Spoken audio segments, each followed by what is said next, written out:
le président de la transition a reçu 3 nouveaux ambassadeurs nommés dans les juridictions du Brésil, de l'Arabie saoudite et de Washington. Avant de regagner leur poste, les diplomates sont venus échanger avec le chef de l'État sur les consignes et conseils liés à leur nouvelle fonction. Al-Husseini Touré pour le reportage. Ibrahima Diallo compte donner un nouvel élan à la coopération entre notre pays et ce géant des Amériques qu'est le Brésil.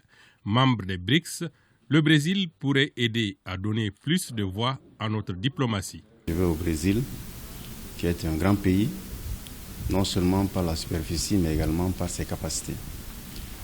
Nous avons déjà des relations très poussées avec le Brésil dans certains domaines, notamment de l'agriculture, avec la CMDT, avec l'IER où le Brésil a construit un laboratoire de lutte biologique contre les insectes. Nous avons des relations dans le domaine de l'élevage où un accord vient d'être signé le mois dernier avec le ministère du Développement rural. Nous avons également des accords sur le plan sécuritaire. Et enfin, nous avons également des accords dans le domaine de la bioénergie avec la Madère. À cela, il faut ajouter le domaine culturel. Le domaine culturel parce que vous savez que le Brésil est un pays qui a une grande population noire. Et donc, nous allons voir dans quelle mesure nous pouvons renforcer les relations culturelles avec le Brésil. Ensuite, il faut faire des prospectives dans le domaine de l'agro-industrie, dans le domaine de l'industrie tout simplement, pour voir dans quelle mesure nous pouvons bénéficier de l'expérience du Brésil. Parce que, comme vous le savez, le Brésil est non seulement un grand pays, mais le Brésil fait partie d'un grand groupe qu'on appelle BRICS. De son côté, Boubacar Gouroudial s'évertuera à renforcer la coopération entre le Mali et l'Arabie saoudite d'une part et d'autre part avec certaines organisations de la Oumma islamique. Le président de la transition, chef de l'État, m'a fait l'honneur de me recevoir dans le cadre de la préparation de ma mission en tant qu'ambassadeur du Mali en Arabie saoudite. En même temps, ambassadeur auprès du royaume de Bahreïn et du sultanat d'Oman. Il y a 2 autres institutions aussi, l'Organisation de la coopération islamique OCI et puis la Banque islamique de développement dont le siège se trouve à Jeddah.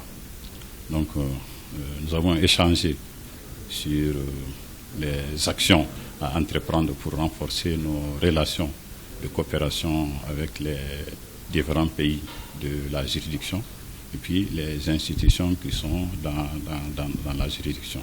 Le dernier ambassadeur reçu par le président de la transition est celui qui va désormais présider aux destinées de notre coopération avec la première puissance économique et politique, à savoir les États-Unis d'Amérique. C'était surtout pour recueillir ces conseils, ces directives, dans le cadre de la mission qui m'a été confiée. Vous savez très bien que les Américains ont été les 2e pays à reconnaître l'indépendance du Mali. Donc, à ce titre, nous avons des axes de coopération qu'il faut renforcer. Il s'agit maintenant de faire comprendre la situation du Mali, la lecture que les Américains ont du Mali, de faire comprendre cette situation pour que nous puissions renforcer les actes de coopération existants et aussi créer d'autres axes de coopération bilatéraux avec les Américains. Aussi, ma juridiction à la fois couvre aussi le Mexique, la Banque mondiale et les FMI.